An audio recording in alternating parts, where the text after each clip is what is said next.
અંકલેશ્વર તાલુકાના ભરણ ગામના સુથાર ફળિયામાં રહેતી ભારતીબેન ભાવેશ પટેલ પોતાના પરિવાર સાથે ઘરના દરવાજાને બંધ કરી ઓટલા ઉપર સૂઈ ગયા હતા। તે દરમિયાન તસ્કરો ત્રાટકી ઘરનો દરવાજો ખોલી અંદર પ્રવેશ કર્યો હતો અને સોનાના ચાંદીના ઘરેણા તેમજ રોકડા 1.62 લાખ મળી કુલ 17.56 લાખના મુદ્દામાલની ચોરી કરી ફરાર થઈ ગયા હતા। તસ્કરોએ સામાન વેરવિખેર કર્યા વગર ચોરી કરી હતી કે પરિવારને સવારે ઉઠ્યા બાદ પણ ચોરીની ખબર ના પડી હતી। સવારે 8 વાગ્યા બાદ વિવિધ રૂમમાં સફાઈ કરતી વેળા દાગીનાના બોક્સ કબાટના નીચેથી મળતા ચોરી થઈ હોવાનું માલુમ પડ્યું હતું। એ પહેલા પરિવારના સભ્યોએ 2 થી 3 વાર તિજોરી ખોલી હોવા છતાં ચોરી થઈ હોવાનો અહેસાસ ન થયો હતો।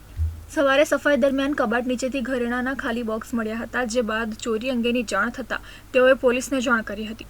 બનાવની જાણ સાથે જ પાનોલી પોલીસનો કાફલો ઘટનાસ્થળે દોડી આવ્યો હતો અને વધુ તપાસ હાથ ધરી હતી।